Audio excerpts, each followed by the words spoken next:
Hi అండి. మనం ఈరోజు కంట్రోల్ స్ట్రక్చర్స్ జావాలో చూద్దాం. సో, అసలు కంట్రోల్ స్ట్రక్చర్స్ అంటే ఏంటంటే, మన ప్రోగ్రామ్ తాలూకా ఫ్లో ఎలా ఎళ్తుంది, అదాది కంట్రోల్స్ ద ఫ్లో అని చెప్తాం. So, how your program is going on, that is control flow.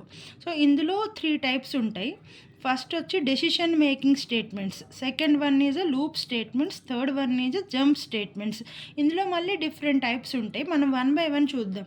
First one అనేది డెసిషన్ మేకింగ్ స్టేట్మెంట్స్లో మనకి 2 types, if statement, switch statement.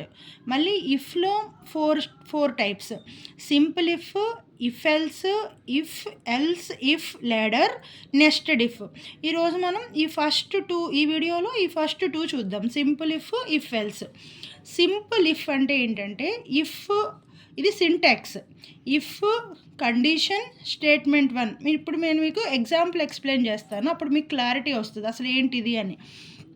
చూడండి, ఇఫ్ కండిషన్ అంటే మనం ఇక్కడ ఏదో ఒక కండిషన్ చేస్తాం. సపోజ్ ఇఫ్ కండిషన్ అంటే ఇక్కడ కండిషన్ ఏంటి, ఇక్కడ ఏదైతే మనం ఒక కండిషన్ పెడతామో అది ట్రూ అయితే ఇందులో ఉన్న స్టేట్మెంట్స్ మీకు ఎగ్జిక్యూట్ అవుతాయి. ఫర్ ఎగ్జాంపుల్, ఇఫ్ మనం ఎర్లీ మార్నింగ్ లేస్తే మనం మన ఆఫీస్కి ఇన్ టైంకి వెళ్ళొచ్చు, అలా ఈ కండిషన్. ఇప్పుడు ఎర్లీ మార్నింగ్ లేకపోయామంటే ఈ కండిషన్ ఫాల్స్. సో ఈ కండిషన్ ట్రూ అయితే ఇందులో ఉన్న స్టేట్మెంట్స్ అన్నీ ఎగ్జిక్యూట్ అవుతాయి. ఇప్పుడు దీనికి ఎగ్జాంపుల్ ప్రోగ్రామ్ చూడండి. పబ్లిక్ క్లాస్ స్టూడెంట్ అని నేను జావాలో చెప్తున్నాను. ఇది public static void main string args. ఓకేనా, ఇది నార్మల్ స్ట్రక్చర్, మీ జావా ప్రోగ్రామ్ స్ట్రక్చర్ ఇది.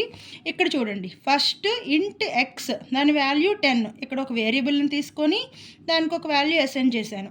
అలాగే ఇంట్ వై, ఇక్కడ కూడా ఒక వేరియబుల్ని తీసుకొని వాల్యూ అసైన్ చేశాను. ఇక్కడ ఇఫ్ కండిషన్ చూడండి, if x plus y greater than 20 అంటే ఎక్స్ వై మనం యాడ్ చేసిన తర్వాత ఆ వచ్చిన రిజల్ట్ గ్రేటర్ దాన్ 20 అయితే అప్పుడు మాత్రమే మనకి ఈ స్టేట్మెంట్ ఎగ్జిక్యూట్ అవుతుంది. system.out.println x plus y is greater than 20. దాని మీనింగ్ ఏంటి, x plus y greater than 20 అయితేనే మనకి x plus y greater than 20 అని ప్రింట్ అవుతుంది, లేకపోతే ఏం ప్రింట్ అవ్వదు. అంటే ఇప్పుడు దీని అవుట్పుట్ ఏంటి, 10 + 12 22. కాబట్టి మనకు అవుట్పుట్లో x plus y is greater. Only if కదా, ఇది ఇఫ్ ఎల్స్ అంటే ఇఫ్ కండిషన్ సింటాక్స్ చూడండి. ఇఫ్ కండిషన్ స్టేట్మెంట్ 1 అంటే కండిషన్ ట్రూ అయింది, మీరు ఎర్లీ మార్నింగ్ లేచారు, ఆఫీస్కి ఇన్ టైం వెళ్ళిపోయారు. లేదు, ఎల్స్ కాకపోతే మీరు ఆఫీస్కి ఇన్ టైం వెళ్ళలేదు. ఇది సింటాక్స్. ఎగ్జాంపుల్ చూడండి, సేమ్ ప్రీవియస్ ప్రోగ్రామే. ఈ కండిషన్ చూస్తే if x plus y less than 20 అంటే ఈ రెండు మనం యాడ్ చేస్తే వచ్చిన రిజల్ట్ 10 కంటే తక్కువ ఉంటే ఈ స్టేట్మెంట్ ప్రింట్ అవ్వండి. లేదు, మీ రిజల్ట్ 10 కంటే ఎక్కువ ఉంటే ఈ స్టేట్మెంట్ ప్రింట్ అవ్వండి. ఇప్పుడు x plus y less than 10 మనకి ఎంత అవుతుంది, 22 కదా. అంటే ఈ కండిషన్ ఏమైంది, false. X plus y is not less than 10. అందుకని ఈ స్టేట్మెంట్ మనకి స్కిప్ అయ్యి ఎల్స్లోకి వస్తుంది.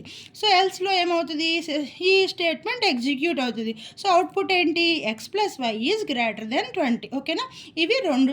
నెక్స్ట్ కంటిన్యూషన్ మళ్ళీ చూద్దాం నెక్స్ట్ వీడియోలో.